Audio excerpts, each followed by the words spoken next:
Nagulat ang volleyball fans sa biglaang pagkawala ng ilang bigating pangalan sa lineup ng Alas Pilipinas Women para sa VTV Cup. Wala sina Angel Canino, Bella Belen, Alyssa Solomon at Shaina Nitura. 4 of the young stars na nagsilbing key players ng makasaysayang silver medal finish ng bansa sa AVC Nations Cup kamakailan.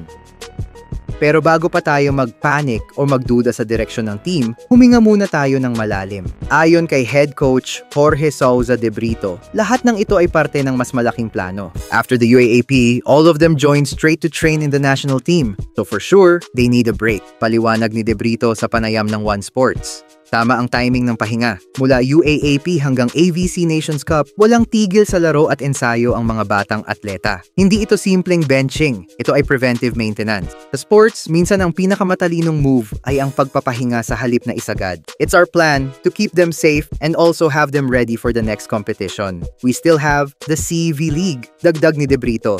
Bukod sa rest strategy, importante ring tandaan na ang VTV Cup ay hindi official tournament under FIVB o AVC. Ibig sabihin anuman ang maging resulta dito, hindi ito makakaapekto sa world rankings ng Pilipinas. Kaya walang kailangang ipag-alala ang fans kung ibang lineup ang isasabak.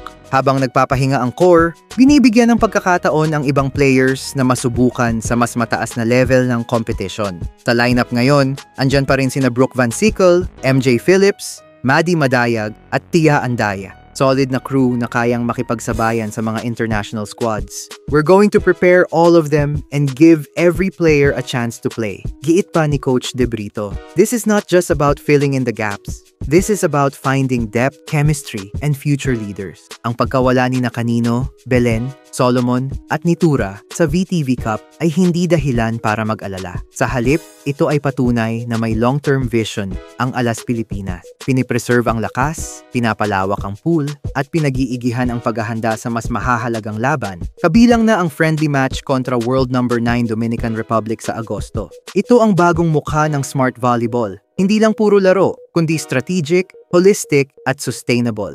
Kaya sa fans ng Alas Pilipinas, kalma lang. Hindi ito backward step, isa itong forward pass patungo sa mas matibay na national team.